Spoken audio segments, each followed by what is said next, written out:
శతాధిపతి అంటే 100 మంది సైనికుల మీద అధిపతి. శత అంటే 100 మంది మీద అధిపతి ఈయన, ఒక ఆఫీసర్. ఈయన చేతి కింద 100 మంది సైనికులు ఉంటారన్నమాట. వాస్తవంగా ఆ సైనికులకు సంబంధించినటువంటి పోలీస్ డిపార్ట్మెంట్లో మనుషులు భక్తిపరులుగా ఉండడానికి కష్టమవుతుంది. ఎందుకంటే భక్తిపరుడు సాత్వికుడు, నెమ్మదస్తుడు, నిదానస్తుడు, పద్ధతిగా దైవ స్వభావాన్ని వ్యక్తం చేస్తూ ఉంటాడు భక్తిపరుడు. కానీ ఈ పోలీస్ డిపార్ట్మెంట్లో ఆ టైపులో ఉంటే మరి మనుషులు మాటినరు. వాళ్ళు ఎంత ఇబ్బందికరంగా ఉంటే అంత తొందరగా లొంగుతారనమాట వచ్చిన వాళ్ళు.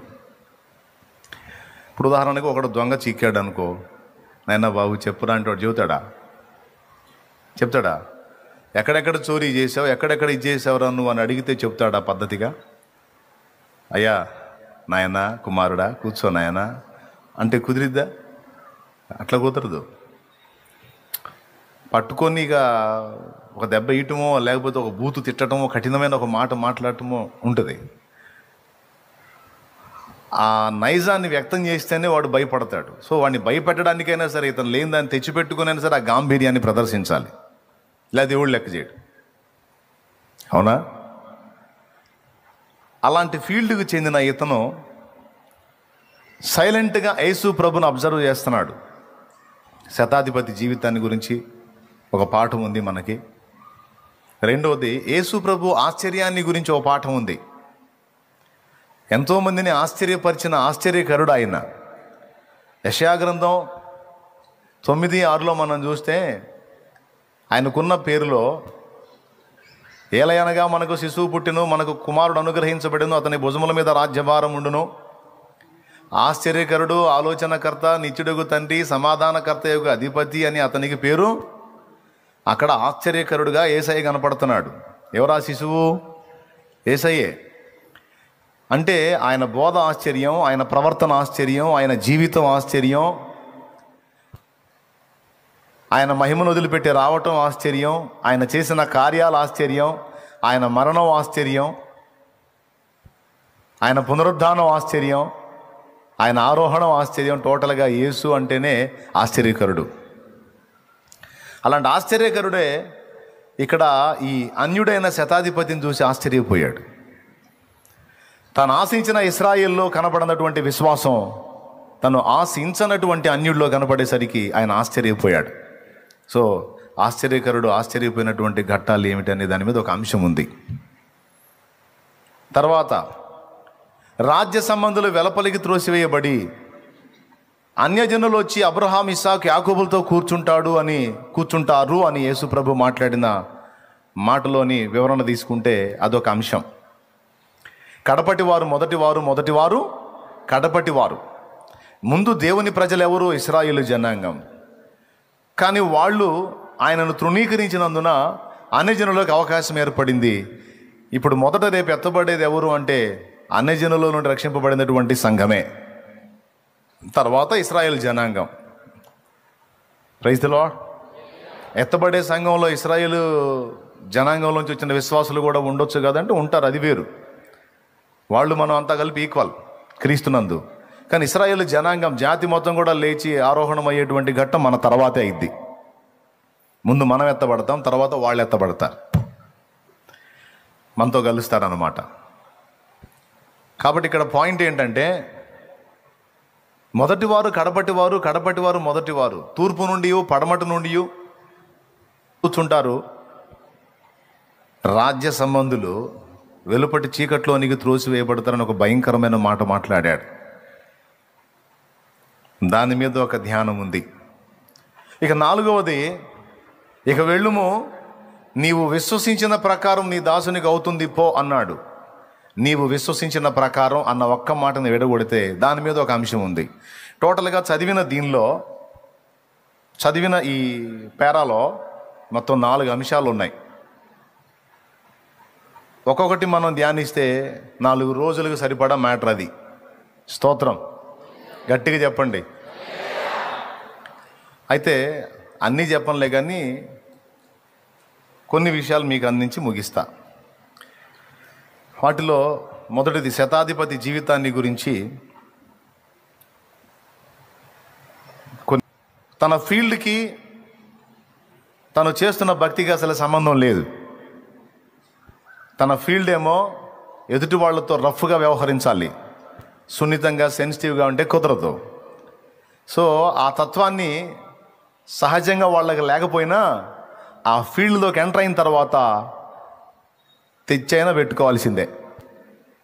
ఇక తెచ్చిపెట్టుకొని చిన్నగా ఆ రకమైన మెయింటెనెన్స్కి అలవాటు పడిన తర్వాత ఇక అదే తత్వం వచ్చేస్తుంది చిన్నగా. ఆటోమేటిక్గా వాళ్ళ నైజం అంతా కూడా కొంచెం టెంపర్గా, కొంచెం చూసేవాడికి పెడగా అమ్మో అన్నట్టుగా అనిపించే విధంగా మారిపోయింది. ఆ స్థితిలో ఉండి ఒకడు భక్తి సాధన చేయటం అంటే రెండు వేరువేరు ప్రపంచాలతో కలిసి ఒకడు బ్రతకటం, ఒకడే రెండు వేరువేరు ప్రపంచాల్లో బ్రతకటం లాంటిది. ఏది పూర్తి వైరుధ్యం ఉన్నటువంటి ప్రపంచాలు, పూర్తి వ్యతిరేకత ఉన్న ప్రపంచాలు. ఏనంటాడు వాడిని క్షమించు అంటాడు, ధర్మశాస్త్రం అంటది వాడిని తన్ను అంటది. అర్థమైందా? రక్షక భటులు అంటే ప్రజల మీద, ప్రజలు తప్పు చేసినప్పుడు వారిని దండించేవారు. వారు ఎవరిని దండిస్తారో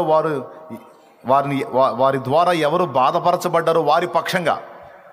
ఇప్పుడు మనల్ని ఒకడు బాధ పెట్టాడు, మన పక్షంగా మనల్ని బాధ పెట్టిన వాడిని వాళ్ళు శిక్షించేవాళ్ళు. అంటే ధర్మశాస్త్రాన్ని వాళ్ళు వాడతారన్నమాట. స్తోత్రం.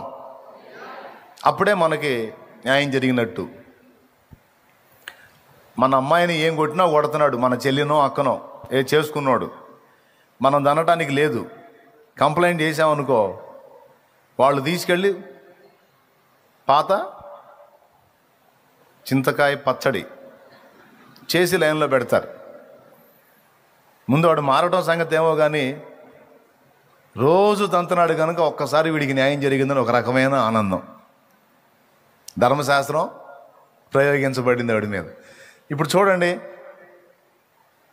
ధర్మశాస్త్రము లేకపోతే న్యాయము, సత్యము, ధర్మశాస్త్రము, కృప.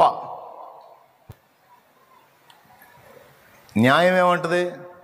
తప్పు చేసిన వాడికి శిక్ష అంటది. కృప ఏమంటుంది? పోనీ అబ్బా వదిలే అంటది. మరి ఈ రెండింటికి కలిపి ప్రయాణం అంటే ఎట్లా కుదిరిద్ది? కాబట్టి పోలీస్ డిపార్ట్మెంట్లో ఉన్న వ్యక్తికి పాపం అటు దానికి ఇటు దీనికి న్యాయం చేయాలంటే పెద్ద శోధన, ద్విపాత్రాభినయం చేయాల్సిందే. ఆ డ్రెస్ వేసుకొని అందులో పోయినాడు ఏరా అనాలా, అది దాటి సంఘంలోకి వస్తే ప్రైజ్ లాడన్నా అనాలా. ఇందులోకి వచ్చేదారు మళ్ళీ బ్రదర్ అన్నా అనుకో, ఏది బ్రదర్ అంత పెడగా మాట్లాడుతున్నావు అంటాం మనం. మన దగ్గరకు వచ్చాడు బ్రదర్, వందనాలు బ్రదర్ అన్న. మళ్ళీ అందులో పోతేనే డ్రెస్ వేసుకుని ఎవడు అన్న. ఈ వేరు ప్రపంచాల్లో మనుగడ సాగిస్తూ ఒక మనిషి బ్రతకడం అంటే పాపం చాలా కష్టం. శతాధిపతి జీవితం అలాంటిదే. ప్రారంభం నుంచి ఇశ్రాయేలీ దేవుడైనటువంటి యెహోవాను ఎరిగినోడేం కాదు. తనేదో అన్యుడు, తనకు సంబంధించింది ఏదో తనకుంది.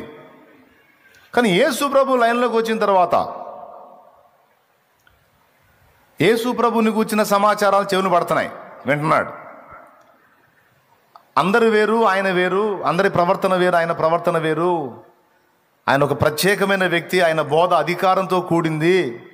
ఆయన అలా, ఆయన ఇలా అని ఆ నోట ఈ నోట విని మరి మొత్తానికి ఎట్లా ఫాలో అయ్యాడో మొత్తానికి గమనించి యేసు ప్రభుని అబ్జర్వ్ చేశాడు. ఈ డిపార్ట్మెంట్లో ఇంకొకటి కూడా ఉంటుంది, ప్రతిదీ లాజికల్గా ఆలోచించే మైండ్. సహజంగా పోలీస్ డిపార్ట్మెంట్లో ఉన్న వాళ్ళకి సువార్త చెప్పడానికి కష్టం అనుకుంటారు కొంతమంది. ఎంత మాత్రం కాదు, పోలీస్ డిపార్ట్మెంట్లో ఉన్న వాళ్ళకి సువార్త చెప్పడం చాలా ఈజీ. మనం చూపించే లాజిక్కి తప్పకుండా వాళ్ళు కనెక్ట్ అవుతారు. ఎందుకంటే వాళ్ళకి ధర్మశాస్త్రం తెలుసు, శిక్షావిధి తెలుసు. దాని నుండి ఒకరిని రక్షించాలి అంటే దానికి తగిన పనిష్మెంట్ మరొకటి చెల్లించాలి అనేటువంటి లాజిక్కి వాళ్ళు ఒప్పుకుంటారు. అర్థమైందా? నేను చాలామంది పోలీసు వాళ్ళకు సువార్త చెప్పాను దేవుని రూపంలో. మళ్ళీ నాకు ఆపోజిట్ క్వశ్చన్ ఇలా, ఎందుకంటే కరెక్టే, లాజిక్కి కరెక్ట్గా కనెక్ట్ అవుతారు. ఎందుకంటే ఏదైనా చెప్పు ముందు లాజికల్గా ఆలోచిస్తారు, ఆలోచిస్తేనే అందులో మనుగడ. అర్థమైందా? ఒక్కొక్కడు ఉంటాడు, వాడే హత్య చేస్తాడు, వాడే పోయి కేసు పెడతాడు. వాడే హత్య చేస్తాడు, వాడే పోయి కేసు పెడతాడు. వీళ్ళు దర్యాప్తు ఎక్కడి నుంచి మొదలు పెడతారు తెలుసా? వాడు చెప్పిన వాళ్ళు కాదు, ముందు కేసు పెట్టాడు చూడు, వాడి దగ్గర నుంచి మొదలు పెడతారు. ఏ టైం వెళ్ళింది ఇంటి నుంచి, ఏ టైంలో, అప్పుడు నువ్వు ఎక్కడున్నా, ఎందుకు వెళ్ళా ఆడికి, నన్ను అడుగుతారు ఏంది సార్? కాదయ్యా, మనిషి పోయింది కనబడట్లేదు అన్నావు, దానికి చెప్పు మరి. మొత్తం దర్యాప్తు అక్కడి నుంచే ఒకళ్ళు విచారిస్తారు వాడినే. అయిపోయిన తర్వాత మళ్ళీ ఇంకొక ఆయన వస్తాడు, కూర్చో,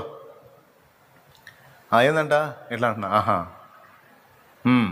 ఎన్నింటికి పోయింది అంటాడు. మళ్ళీ వీడు చెప్పే టైంలో మార్పు రాకూడదు. మారిందా, 8ంటికి పోయింది అన్న తర్వాత 8:30కు పోయింది అన్నాడు అనుకో, ముందు రాసుకున్నాడు పట్టుకుంటాడు, ఇందాక ఎంత చెప్పాను, 8 అన్నావు, అరగంట లేట్ చెప్పేయింది. కాదు సార్, కొంచెం ఒక అరగంట తేడా. సార్ చెప్పు. ప్రతిదీ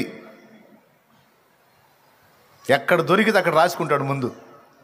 అవసరమైతే వాడి మీద అనుమానం ఉంటే 4 సార్లైనా సరే వాడి చేత మాట్లాడిస్తారు. ఈ 4 సార్లు ఎక్కడో చోట తేడా పడతాడు. చెప్పిందే అదే నిజం అనుకో, ఉన్న నిజం అదే కాబట్టి కరెక్ట్గా అన్నీ అదే వస్తాయి. 20 సార్లు అడిగినా. ఇటు దొంగ అనుకో, ఇటు తేడాగాడు అనుకో, మొదటిసారి చెప్పింది టెన్షన్లో మర్చిపోతాడు, ఇంకో టైం చెబుతాడు, ఇంకొక విషయం చెబుతాడు. అట్లాగా ప్రతిదీ కూడా లాజికల్గా ఆలోచించి పట్టుకుంటారు అన్నమాట. ఎందుకు ఈ విషయాలు చెప్తున్నానంటే, యేసుప్రభుని గురించి జనం చెప్పటం కాదు, ఇతను వెళ్ళి అబ్జర్వ్ చేశాడు. ఆయన బోధ, ఆయన వ్యవహార శైలి, ఆయన క్రమశిక్షణ పద్ధతి, చాలా విషయాల్లో ఇతడు ఆలోచించినటువంటి సంగతులన్నిటికీ పర్ఫెక్ట్గా యేసు రీచ్ అయ్యాడు.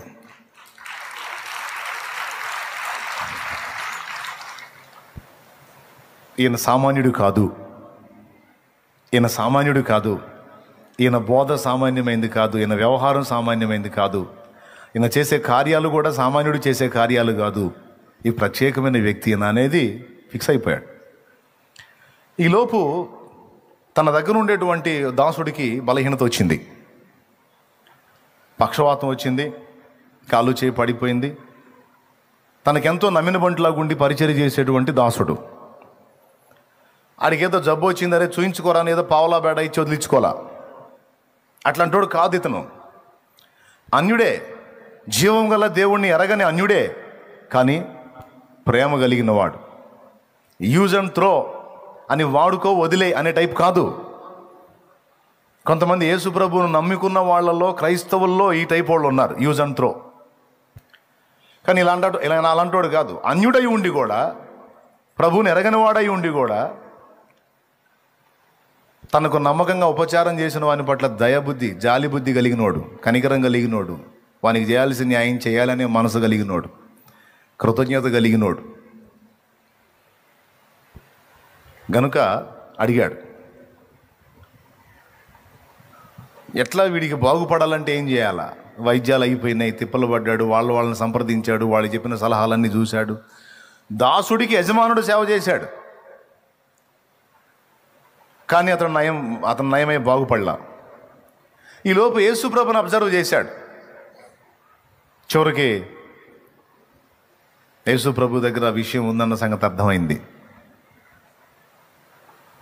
చిన్నగా ఆయన రిక్వెస్ట్ చేశాడు, ప్రభువా, నా దాసుడు పక్షవాతం వచ్చి బాధపడుతున్నాడు, నువ్వు ఒక్క మాట సెలవివ్వు, వాడు బాగుపడతాడు అని యేసు ప్రభుని రిక్వెస్ట్ చేశాడు. ఈ విన్నపాన్ని ఆలకించిన ప్రభు, నేను వస్తాను, ఇంటికి వచ్చి నేను వాడిని బాగు చేస్తాను అన్నాడు. అయితే ఇతను అంటాడు, ప్రభువా, నీవు నా ఇంట్లోకి రావడానికి నేను పాత్రుణ్ణి గాను. ఎందుకంటే నువ్వెవరో నాకు తెలుసు. నువ్వు నా ఇంట్లోకి వచ్చి నా ఇంట్లో సంచరించి నా ఇంట్లో అడుగు పెట్టడానికి, వాసము చేయడానికి తగిన వాడను నేను కాను. నీవు పరిశుద్ధుడవు, నేను పాపిన మనుషుడను అని ఒప్పుకున్నాడు ఆయన. నువ్వు ఏ పాపము లేని పరిశుద్ధ దేవుడవు, నేను పాపైన మానవుడను, నా ఇంట్లోకి రావడానికి నాకు అంత అర్హత లేదయ్యా అన్నాడు. మరి ఎట్లనయ్యా, నువ్వు జబ్బు చేసింది దాసుని కన్నావు. వాస్తవంగా దాసుని గురించి ఎవరు పట్టించుకోరు, ఏదో తొడమో పళ్ళమో ఇచ్చి చూయించుకోరని వదిలేస్తారు. కన్నవాళ్ళైతే లేదా ఇంటి వాళ్ళైతే వాళ్ళ గురించి కొంచెం శ్రద్ధ తీసుకుంటారు. కానీ దాసుని గురించి నువ్వు ఇంత శ్రద్ధ, కాబట్టి నాకు నచ్చేసావా, నేను వచ్చేస్తాను, ఇంటికి వచ్చేసి నేను ఆయన బాగు చేసేస్తాను అన్నాడు. అప్పుడు అంటాడు, లేదయ్యా అమ్మో, నువ్వు నా ఇంటికి వచ్చేంత అర్హత నాకు లేదు, నువ్వు పరిశుద్ధుడవు, నేను పాపిని అని చెప్పగానే చెప్పాడు. ఇక్కడ తన అయోగ్యతను తాను గుర్తుపట్టాడు. దానికంటే ముందు వాడుకోవటమే కాదు, కష్టపడిన వాడిని గుర్తించి వానికి చేయాల్సినటువంటి న్యాయం చేసే మంచి బుద్ధి కలిగినోడు. అన్యుడైతేనే దేవుడు పక్షపాతి కాడు. ఆ పాయింట్ మీకు అర్థం కావాలి. క్రైస్తవుడైనా క్రైస్తవేతరుడైనా, దేవుణ్ణి ఎరిగిన వాడైనా దేవుణ్ణి ఎరగని అన్యుడైనా, నీతి ప్రవర్తన కలిగి ఉంటే, ధర్మబుద్ధి కలిగి ఉంటే, న్యాయబుద్ధి కలిగి ఉంటే, సత్ప్రవర్తన కలిగి ఉంటే, సాటి మనిషి ఎడల దైవికమైన ప్రేమ కలిగి ఉంటే, అలాంటి వాడిని తప్పకుండా ప్రభు దృష్టిస్తాడు.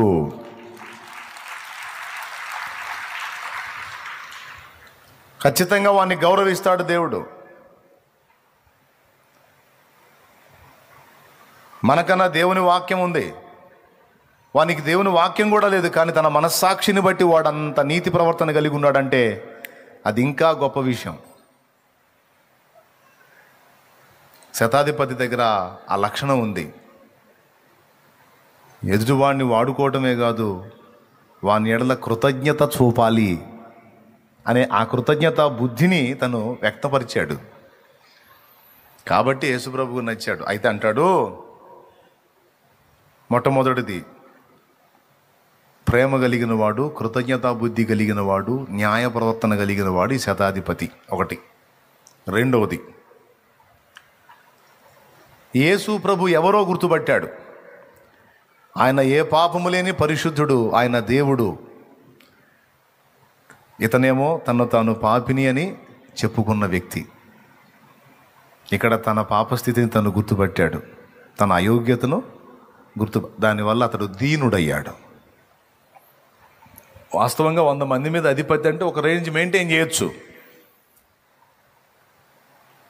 సహజంగా కొంతమంది చూసారా, వాళ్ళకున్న ధనాన్ని బట్టి, వాళ్ళకున్న హోదాను బట్టి, వాళ్ళకున్న గుర్తింపును బట్టి, వాళ్ళకున్న పెద్ద కులాన్ని బట్టి, మనం అంటే సేవకుడు వాళ్ళని స్పెషల్గా రెస్పెక్ట్ చేయాలని ఆశిస్తారు కొంతమంది. నాకు తగులుతారు కొంతమంది ఇట్లాంటి వాళ్ళు. ఎట్టి పరిస్థితుల్లో వాళ్ళ హోదాను వాళ్ళు నాకు తెలియజేయడానికి ట్రై చేస్తుంటారు. అది కులం విషయంలోనో, లేకపోతే డబ్బు విషయంలోనో, లేకపోతే వాళ్ళకున్న అధికార విషయంలోనో. అంటే ఎందుకు అది నాకు తెలియజేయడానికి ట్రై చేస్తారంటే, కొంతమంది అమాయకంగా కొంతమంది చెప్పబోతే, కొంతమంది కావాలని చెప్పబోతారు. ఎందుకంటే వాళ్ళకున్నటువంటి ఆ స్థాయిని బట్టి సేవకుడు బెండ్ అవ్వాలి. మేము ఫలానా అండి అంటే, అరే అయ్యో రండి కూర్చోండి అంటాను. ఇటీవలి కాలంలో ఒక సంగతి తెలిసింది నాకు. లైవ్ నుంచి చాలామంది ఫాలో అవుతారు, లైవ్ ద్వారా చాలామంది ఫాలో అవుతారు దూరాల నుంచి.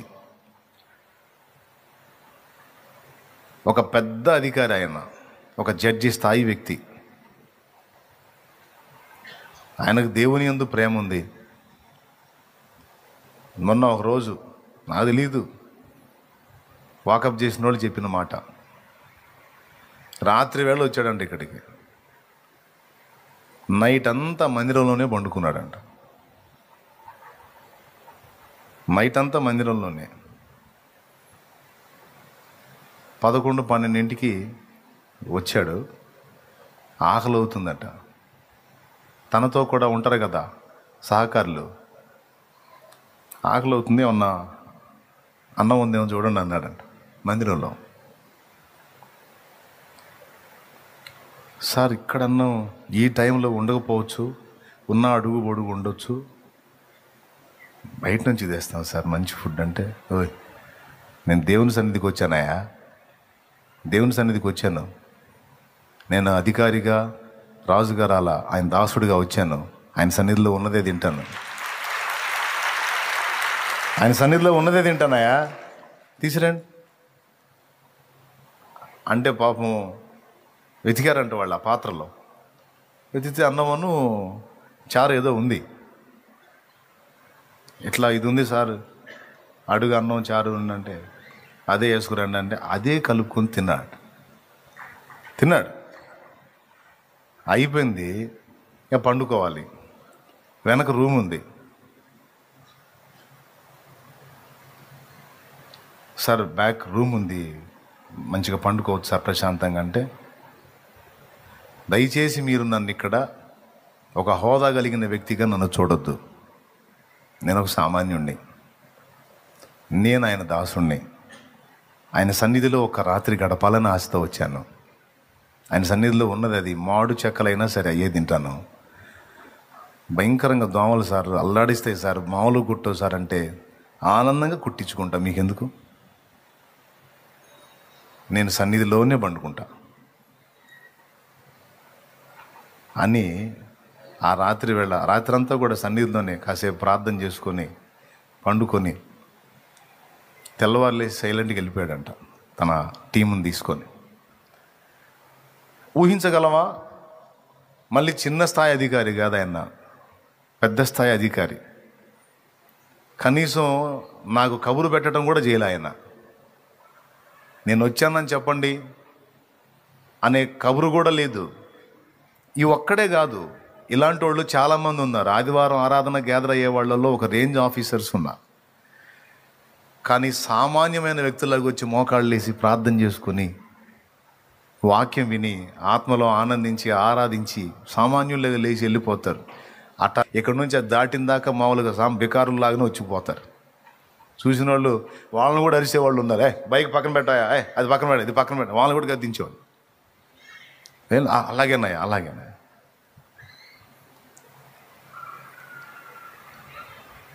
ఏం లేదు. పాపం ఒకసారి మన పరిచారం కూడా ఒకటి మన్నాయని గద్దించాడు.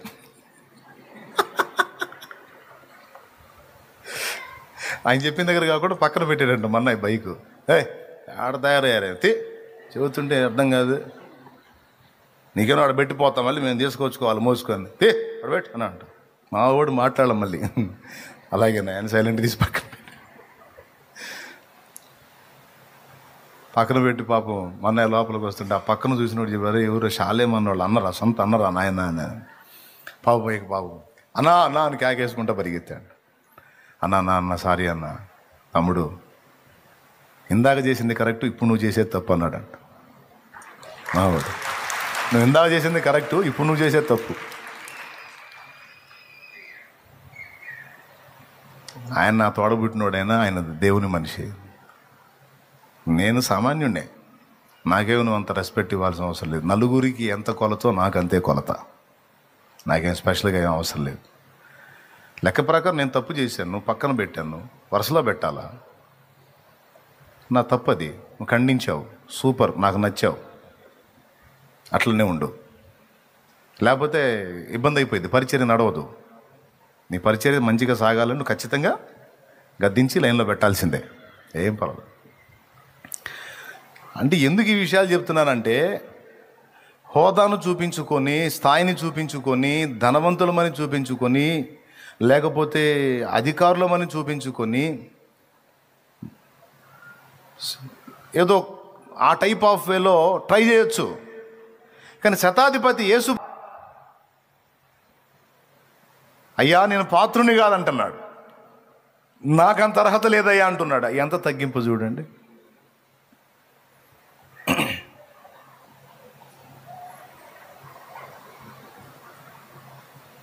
కొంతమంది సంఘంలో విశ్వాసులం అండి, ఏంది రాడా ఏంది,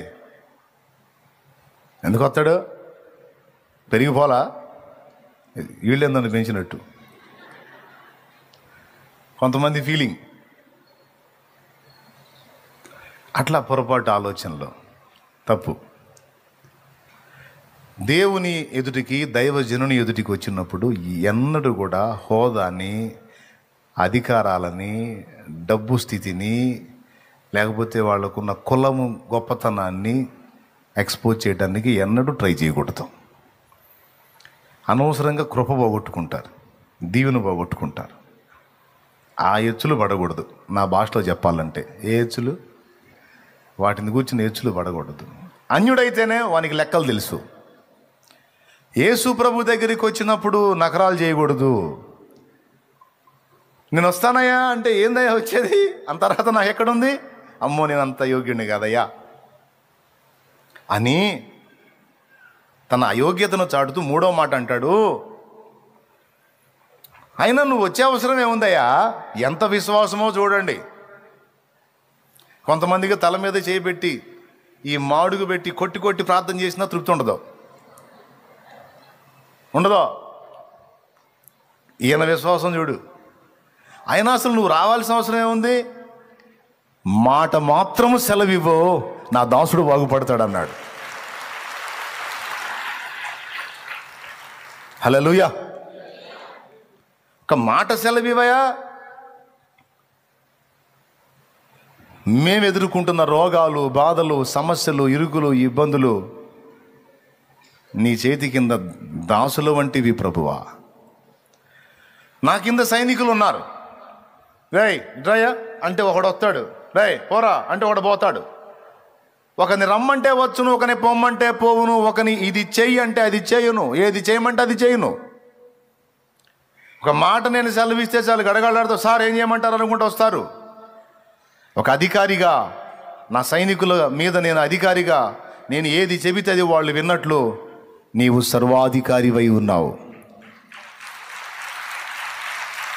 సమస్యలైనా, బాధలైనా, ఇబ్బందులైనా, శోధనలైనా, వేదనలైనా, జబ్బులైనా, ఆఖరికి మరణమే అయినా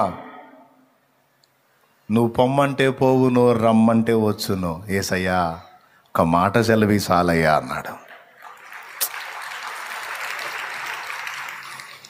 నువ్వు పొమ్మంటే పోవును ఏంటి, నా చేతి కింద సైనికులు ఎలాగో నీ చేతి కింద అవన్నీ అలాగా. బా అన్యుడి మనసులో, విశ్వాసుల్లో నిజంగా ఇంత విశ్వాసం ఉంటుందా? ఆయన సర్వాధికారి అని పాట పాడుతున్నా. సర్వాధికారివి, సర్వజ్ఞుడవు, సంపూర్ణ సత్య స్వరూపివి నీవు. ఓకేనా?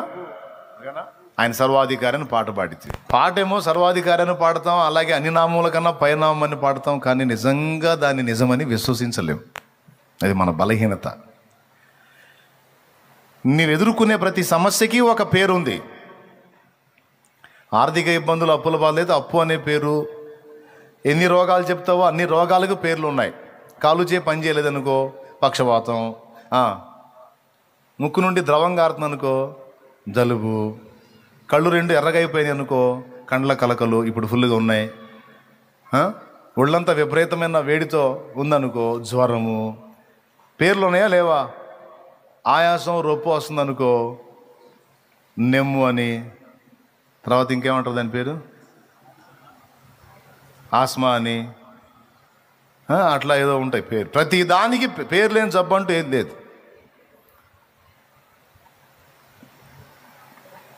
ప్రతి జబ్బుకి పేరుంది. మనం ఏం పాడావు ఇప్పుడు, పాట ఏం పాడావు? నువ్వు ఎదుర్కొనే ప్రతి సమస్యకి పేరుంది. ఆఖరికి నీ శత్రువులు ఉంటే ఆ శత్రువులకు కూడా పేర్లు ఉన్నాయి. పేరు లేని శత్రువుడు లేడు. సైతాన్ నీకు శత్రువు అయితే వాడికి కూడా ఒక పేరు ఉంది. సాధుని వాడికి పేరు లేని వ్యక్తి కానీ, సమస్య కానీ, రోగం కానీ ఏమీ, అన్నిటికీ నామాలు ఉన్నాయి. నామం అనగా పేరు. పాట ఏం పాడావు? అన్ని నామముల కంటే పై నామము యేసు నామం అని పాడాం. కానీ అలా విశ్వసించాం. నువ్వు మంచి భయంకరమైన జబ్బు పేరు చెప్పావు అనుకో, దానికి పైన యేసయ్య ఉన్నాడు, యేసు నామం ఉంది. యెహోవా నామము బలమైన దుర్గము, నీతిమంతుడు అందులోనికి పరిగెత్తి సురక్షితముగా నివసించును. సామెతల్లో ఉంది. అన్ని నామముల కంటే పైనామము ఆయన నామమైనప్పుడు నువ్వు ఎదుర్కొనే ప్రతి సమస్యకు ఓ పేరుంది. ఆ పేరుకు పైన యేసు అనే నామం ఉంది, గుర్తుపెట్టుకో. పైన ఉంది, కింద లేదు. నువ్వు ఎంత సమస్యను ఎదుర్కొంటున్నా నువ్వు ఒకటే గ్రహించాలి, ఆలోచించాలి. దీని అంతటికి పైన యేసయ్య ఉన్నాడు, యేసయ్య నామం ఉంది. ఆయన కిందనే ఉన్నాయి కదా ఇవన్నీ, ఆయన పైన అయితే లేవు కదా. పర్వాలేదులే, అన్నిటికీ పైన ఆయన ఉన్నాడు, ఆయన చూసుకుంటాడన్న భరోసా, విశ్వాసం, ధైర్యం అనుకుంటా. అన్ని నామముల కంటే పైనామం అని నీకు వినపడిందంటే అందులో ఈ సబ్జెక్ట్ గుర్తు రావాలి నీకు. నీ శత్రువులు, నీ బలహీనతలు, నిన్ను శోధించే సైతాను, నిన్ను పడద్రోసే శోధనలు, నువ్వు ఎదుర్కొంటున్న అప్పులు, ఇబ్బందులు, రోగాలు, అన్నిటికీ పైన నా యేసయ్య నామం ఉంది. అన్నీ ఆయన పాదముల క్రిందే ఉన్నాయి. ఆయనకి స్తోత్రం, ఆయనే చూసుకుంటాడు. ఆమేన్. గట్టిగా చెప్పండి. అది సర్వాధికారి అనే పాట పాడటం కాదు, ఆఖరికి చావు మీద కూడా అధికారం కలిగినోడు. ఆయన సెలవు లేకుండా భూమి మీద నుండి ఒక ప్రాణం పోవాలన్నా కూడా సాధ్యం కాదు. ఒక ప్రాణం భూమి మీద నుండి తీయబడింది అంటే ఆయన సెలవు. మరణము యొక్కయు పాతాళ లోకం యొక్కయు తాళపు చెవులు నా స్వాధీనమందు ఉంచబడి ఉన్నవి అన్నాడు. ప్రకటన గ్రంథం 1వ అధ్యాయము 18వ వచనం మీరు చూడగలిగితే ఈ మాట అండర్లైన్ చేసుకోవచ్చు. ఆఖరికి చావుతో సహా దాని మీద కూడా ఆయన అధికారం కలిగి ఉన్నాడు. నేను మొదటి వాడను, కడపటి వాడను, జీవించువాడను, మృతుడనైతిని గాని ఇదిగో యుగయుగములు సజీవుడనై ఉన్నాను. మరియు మరణము యొక్కయు పాతాళ లోకము యొక్కయు తాళపు చెవులు నా స్వాధీనములో ఉన్నవి. మరణము యొక్కయు, ఒకడికి మరణం కలగాలంటే, మరణం కలిగి అతను దేవుని దగ్గరకు చేరాలంటే, ఈ లోకాన్ని విడవాలంటే తలుపు యేసయ్య తీయాలి. కాబట్టి భయం లేదు. ఇక ఆయన సెలవు అయితే ఉండటం కంటే వెళ్ళటమే మంచిది. ఇంక వచ్చారా బాబు అంటే, సెలవు కాలేదనుకో గొంతు పిసికినా మనం జాబం. దేవునికి స్తోత్రం, హల్లెలూయా. సమస్య లేదు, గొంతుకు తాడేసి లాగినా సరే కొట్టలాడుతాం కానీ సాపం. ఆయన తలుపు తీగిపోతే ఎట్లా? ఆయన సర్వాధికారి అని పాడుట, మాట్లాడుటయే కాదు, సర్వాధికారి అని నమ్మాలి. శతాధిపతి అన్యుడై ఉండి ఎంత గొప్ప విశ్వాసాన్ని కనపరిచాడండి.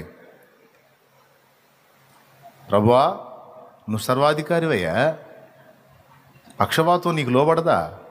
నువ్వు వచ్చి దాన్ని సాగనంపాలా? మాట మాత్రము సెలవిమ్ము, మా బ్రతుకు మారిపోతుంది. మాట మాత్రము సెలవిమ్ము, మాకు విడుదల దొరుకుతుంది. పాడదామా?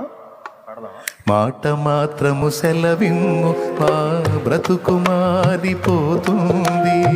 మాట మాత్రము సెలవిమ్ము, మాకు విడుదల దొరుకుతుంది. మాట మాత్రము సెలవిమ్ము, మా బ్రతుకు మారి. మాట మాత్రము సెలవిమ్ము, మాకు విడుదల దొరుకుతుంది.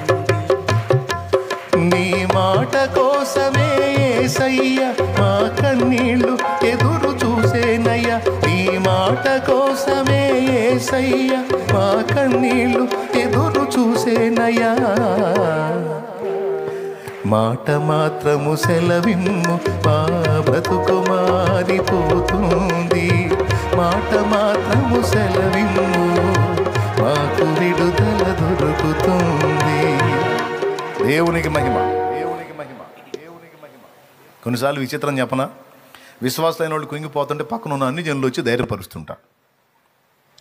విశ్వాసులైన వాళ్ళు కృంగిపోతుంటే పక్కన అన్ని జనులు వచ్చి ఊరుక బాధపడబాక, యేసుప్రభు గొప్ప దేవుడు, అలాంటి దేవుడిని నమ్ముకొని నేను జట్ట అయిపోతా అంటారు వాళ్ళు వచ్చి.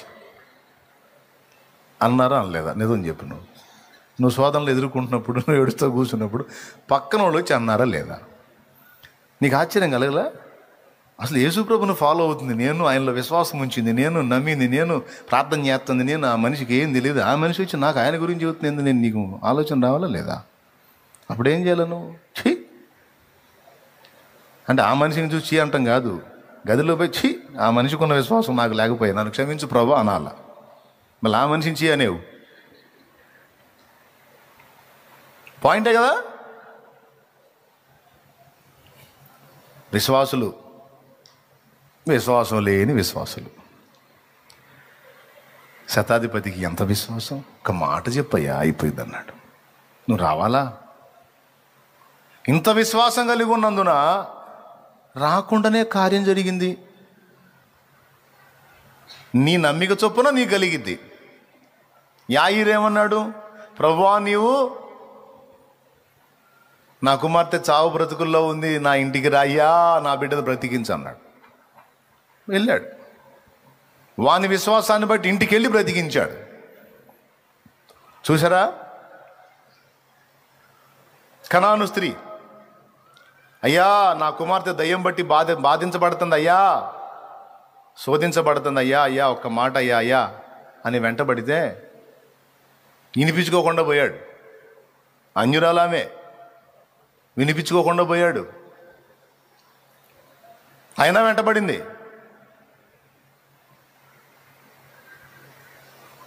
శిష్యులు చూశారు, అంతను గోల్ చేసుకుంటూ వెంటబడుతుంది, ఏందయ్యా అన్నారు.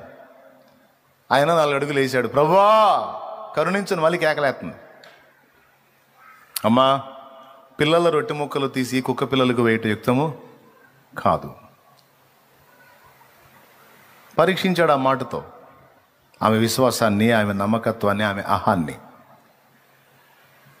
ఓవర్ యాక్షన్ చేయలే. సురోఫెనికయ వంశస్థురాలు, అప్పట్లో అదొక రాజవంశం కిందట ఆమె. మరి ప్రిస్టేజీ దెబ్బతిందో కుక్క పిల్లలతో పోలిస్తే, అవునా కాదా? ఆయన ఆమె పోలా.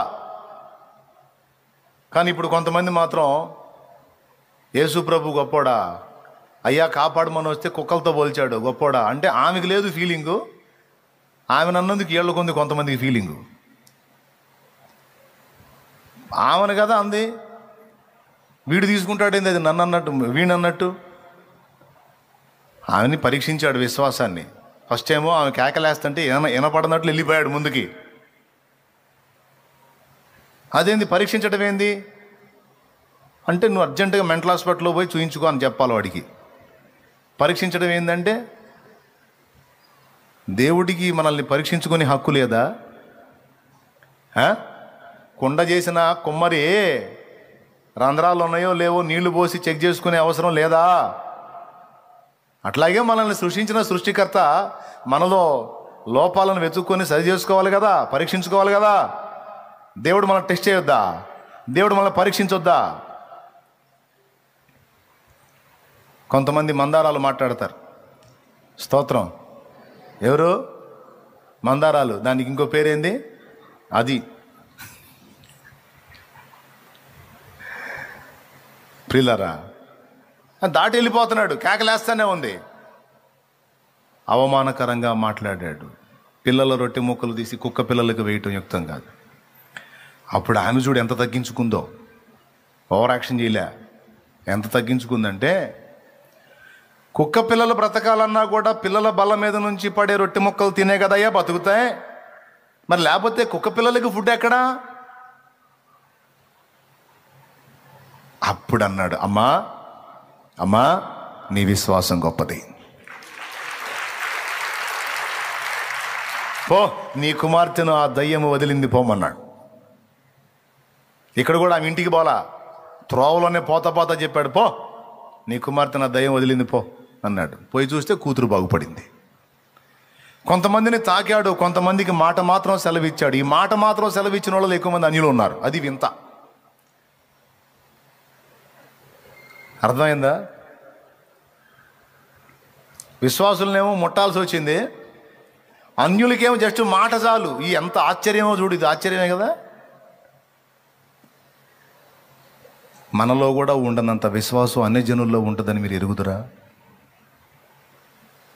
యూట్యూబ్ ద్వారా ఇప్పుడు ఎన్నో మెసేజ్లు వెళ్తూ ఉన్నాయి, మీకు తెలుసో తెలియదో, ఎక్కువ మన వాటిని ఫాలో అవుతున్న వాళ్ళు అన్ని జనులు, విశ్వాసులు మరియు అన్ని జనులు పిచ్చగా ఉన్నారు. మీరు అనుకుంటారేమో ఒక ఛానలే కదా తండ్రి సన్నిధి మినిస్ట్రీస్ అని, దాదాపు 40 నుంచి 60 ఛానళ్లలో రెగ్యులర్గా రోజు వీడియోలు వెళ్తూనే ఉంటాయి. మరి అంతమంది ఎక్కడ చూస్తున్నారు? ఎవరెవరు చూస్తున్నారు?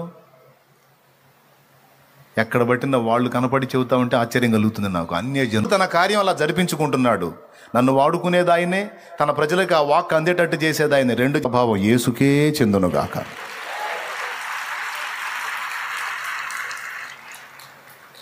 హల్లెలూయా, గట్టిగా చెప్పు. అది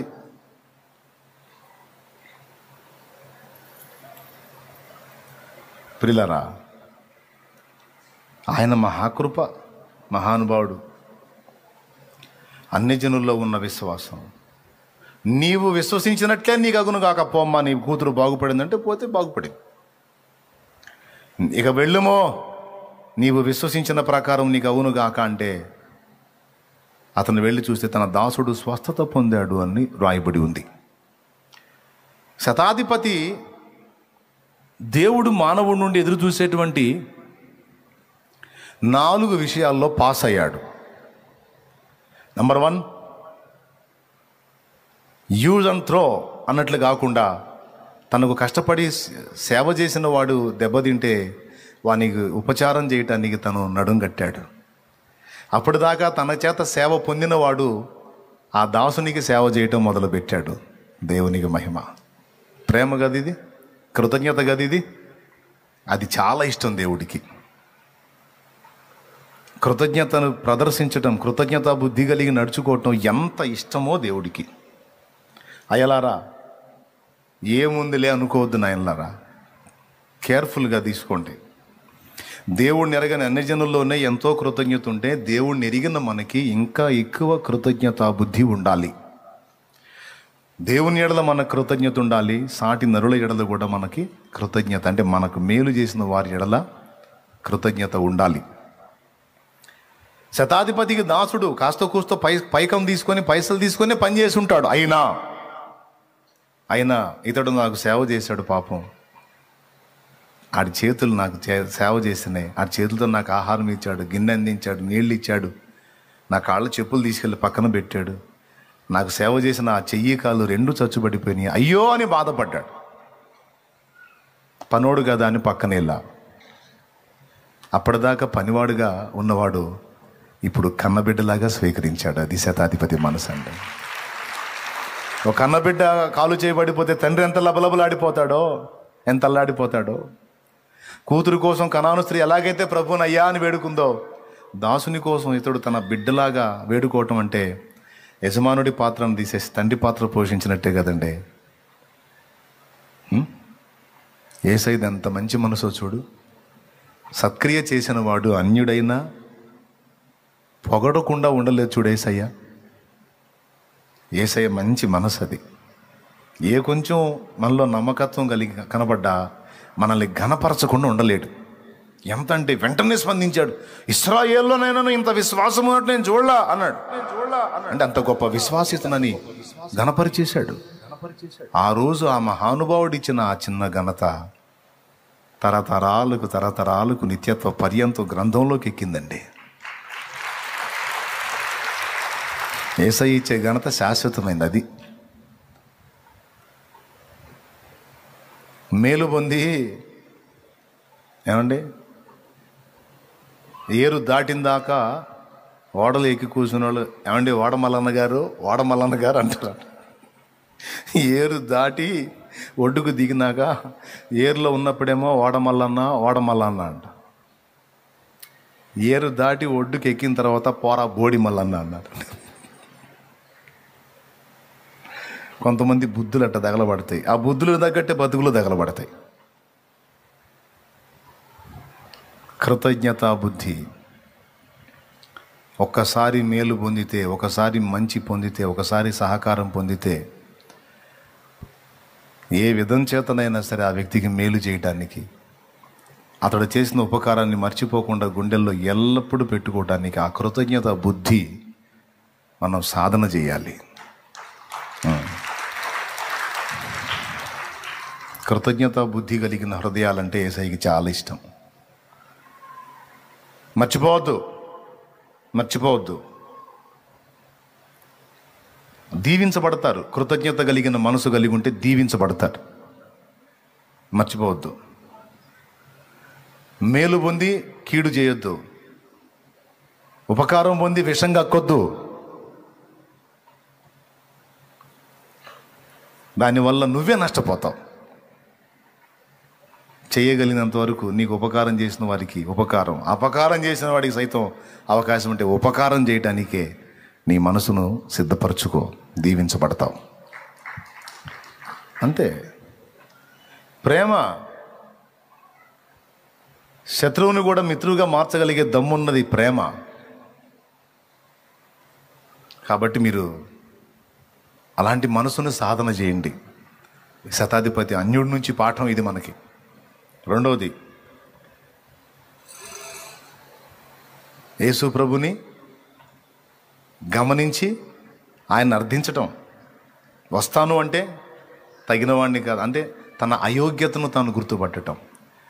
దేవుని ముందుకు వెళ్ళినప్పుడు ఎప్పుడు కూడా నీ యోగ్యతలను కనపరుచుకోవడానికి ట్రై చేయొద్దు. దైవజనుడి ముందుకెళ్ళినప్పుడు కూడా నీ యోగ్యతను కనపరుచుకోవడానికి ట్రై చేయొద్దు. దేవుని ఎదుట, దైవజనుల ఎదుట ఎచ్చులకు స్థానం లేదు.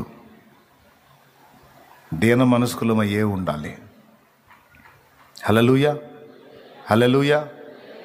నువ్వు కూడా సేవకుడు అవ్వచ్చు, సేవకురాలు అవ్వచ్చు, సేవకుడు అయి ఉండొచ్చు, సేవకురాలు అయి ఉండొచ్చు. అప్పుడు నీకు ఈక్వల్ మైండ్ వచ్చింది. Equal mind. వాళ్ళు నాకంటే గొప్ప ఉందో, నేను కూడా ఇప్పుడు సేవకుడినే కదా, నేను కూడా ఇప్పుడు సేవకురాలనే కదా, నేను పాస్టర్నే కదా, నేను పాట్రమ్మనే కదా అనే ఫీలింగ్ రావచ్చు. నువ్వు బోధకుడు అయితే, నువ్వు సేవకుడు అయితే, నువ్వు సేవకురాలు అయితే, నీకు అప్పగించిన మంద దగ్గర నువ్వు ఎక్కడైతే పుట్టి పెరిగావో, ఎక్కడైతే అభ్యాసాన్ని నేర్చుకున్నావో, ఎక్కడైతే ఆత్మీయ పాఠాలు నేర్చుకున్నావో, ఎక్కడైతే దేవుని పని కొరకు సిద్ధపరచబడ్డావో ఆ వ్యక్తి ఎదుట ఎప్పటికీ కూడా నువ్వు విద్యార్థివి అన్న సంగతి మర్చిపోవద్దు. దేవునికి స్తోత్రం. ఆ వ్యక్తి ముందుకు వచ్చి ఓవర్ యాక్షన్ చేయొద్దు. ఆ వ్యక్తి ముందు డాబుసరిగా ప్రవర్తించొద్దు. ఒక నా బిడ్డలకే కాదు, బయట ఉన్నటువంటి సహోదరులు కూడా చెప్తున్నాను నేను. కొద్దిగా కేడర్ మారగానే దైవజనుడితో ఈక్వల్ చేసుకొని తమకు తామే నష్టం కలుగు చేసుకుంటారు. ఈక్వల్ చేసుకున్నప్పుడు ఏం జరిగిద్ది? వినయం పోయిద్ది. నేను ఎందుకు ఈ మాట చెబుతున్నానో మీకు వెలగాల బలుపు. అర్థమైందా? దైవజనుడితో ఈక్వల్ చేసుకున్నప్పుడు వినయం పోయిద్ది, అంటే నేర్చుకునే బుద్ధి పోయిద్ది. నేర్చుకునే పద్ధతిని నువ్వు మానేస్తే దైవస్వరం నీకు వినబడటం ఆగిపోయింది. చివరికి ఎవరు నష్టపోతారు? ఆ బుద్ధిని కోల్పోయినప్పుడు నువ్వే నష్టపోతావు. సహోదరులు కూడా, ఆయన నేను ఇప్పుడు ఇద్దరం దైవజనులమే కదా, ఇంకేముందిలే అనుకుంటే, ఈ నేర్చుకోవటం మానేస్తే అవుట్. దైవస్వరం వినబడదో, చివరికి శూన్యంలాగా మారిపోయి అక్కడ వేసిన గొంగడు అక్కడైనా ఆగిపోతాడు. అందుకే హెచ్చించుకోవద్దు.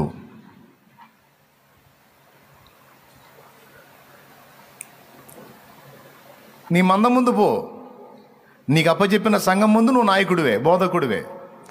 మళ్ళీ వాళ్ళు నీకు వినయం చూపాల్సిందే. వాళ్ళ ముందు నువ్వు గౌరవంగా ఉండొచ్చు, ఇబ్బంది లేదు. వాళ్ళ ముందు నీ గౌరవాన్ని కాపాడుకోవాలి. వాళ్ళ ముందు నువ్వు కొంచెం జాగ్రత్తగా ఉండాల్సిందే. కానీ నిన్ను పెంచి పోషించిన ఆత్మీయ నాయకుని దగ్గర మాత్రం నువ్వు వినయాన్ని కలిగి ఉండాలి. దాన్ని పోగొట్టుకుంటే నేర్చుకోవటం మానేస్తావు. నేర్చుకోవటం మానేస్తే నువ్వే ఎఫెక్ట్ అవుతావు, పాడైపోతావు. నువ్వెంత పెద్ద మొనగాడివిగా, మొనగత్తెవిగా, నీకు పైన నాయకులుగా దేవుడు ఏర్పరిచిన వారిని తృణీకరించకుండా నువ్వు జాగ్రత్త చూసుకోవాలా. లేకపోతే దాని నష్టాన్ని తప్పకుండా నువ్వు అనుభవించాల్సి వస్తుంది. ఆ రోజు కాకపోతే తర్వాతైనా దాని నష్టం మాత్రం ఖచ్చితంగా నువ్వు ఫేస్ చేస్తావు. అందుకే ఇప్పటికి కూడా నాకు ఉపదేశం చేసిన వాళ్ళని, రక్షణలో నడిపించిన వాళ్ళని నా గుండెల్లో పెట్టుకున్నా.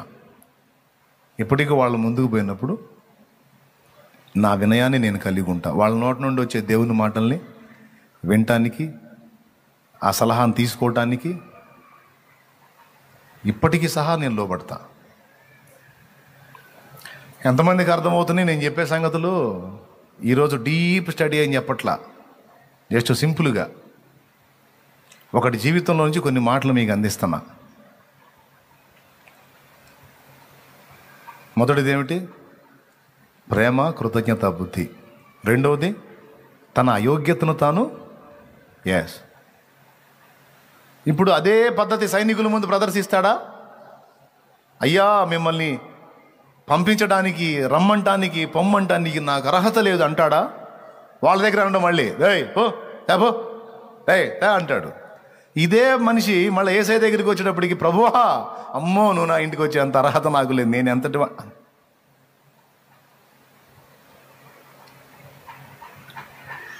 ఎవరి ముందు ఎలా ఉండాలో, దేవుని ముందు ముఖ్యంగా ఎలా ఉండాలో, దేవుడు ఏర్పరచుకున్న పాత్రల ముందు ఎలా ఉండాలో ఎరిగినవాడు, మనం తెలుసుకొని ఉండాలి. మూడవది యేసు అధికారాన్ని గుర్తుపట్టినోడు, యేసయ్యకున్న శక్తి ఏంటో గ్రహించినోడు. నాలుగవది ఇక వెళ్ళుమో, నీవు విశ్వసించిన ప్రకారం నీకు అగునుగాక అంటే ఏం మాట్లాడకుండా మళ్ళా వెళ్ళి కార్యాన్ని చూసి సాక్ష్యం ఇచ్చిన వాడు శతాధిపతి. ఏం విశ్వసించాడో అదే జరిగింది అక్కడ. నువ్వు మాట చెప్పు, నువ్వు అను, అయిపోయింది అంతే. కొంతమంది వస్తారండి నిజంగా అస్సలు పరమ మొరట మనుషుల్లాగా ఉంటారా, మైండ్ పోగొడతారు. నాకు ఏందయ్యా ఒక మాట అను, నువ్వు ఒక్క మాట అన్నయ్యా నువ్వు అను అంటారు. మళ్ళా కనపడతారు, చూసావా నువ్వు అన్నావు, నా ఆయన చేసేసాడు, ఎదుగో సాక్ష్యం అంట. నాకు ఆశ్చర్యం, ఇట్లా చాలామంది తగిలారు నాకు. అక్షర జ్ఞానం లేదు, కానీ నువ్వు అన్నయ్యా ఒక మాట అన్నయ్యా, నాయనకి చెప్పాయా, ఒక మాట చెప్పాయా, నువ్వు చెప్పు అయిపోయింది. నిజంగానే జరిగింది. చదువు ఎక్కువైతే లాజిక్లు ఎక్కువ అవుతాయి. అందుకే చదువుకున్న వాళ్ళ కంటే మోటోళ్ళ దగ్గర ఎక్కువ విశ్వాసం ఉంటుంది. స్తోత్రం. చదువు ఎక్కువైతే అది ఎట్లా జరుగుతుంది, ఇది ఎట్లా జరుగుతుంది, అది కష్టమేమోలే, ఇది కష్టమేమోలే, అట్లేమోలే, ఎట్లా ఇవొత్తుంటాయి. చదువు లేకపోయినా కొంతమంది గుండెల్లో ఎంత విశ్వాసం ఉంటుందంటే, ప్రార్థన చేసి నాకు సహా అనుమానం వచ్చే విషయాలు వాళ్ళు సాధించుకొని వస్తారు. ప్రియులారా, ఇదంతా ఎందుకు చెప్తున్నానంటే ఒక్క కారణాన్ని బట్టి చెప్తున్నానయ్యా, సింపుల్గా. అమ్మ అందరూ వినండి. మనం దేవుణ్ణి ఎరిగున్నాం. దేవుణ్ణి ఎరగని అన్యులను సైతం దేవుడు దృష్టిస్తున్నాడు. వాళ్ళని గురించి కూడా పొగడి గణపరిచి యేసు ప్రభు మాట్లాడాడు.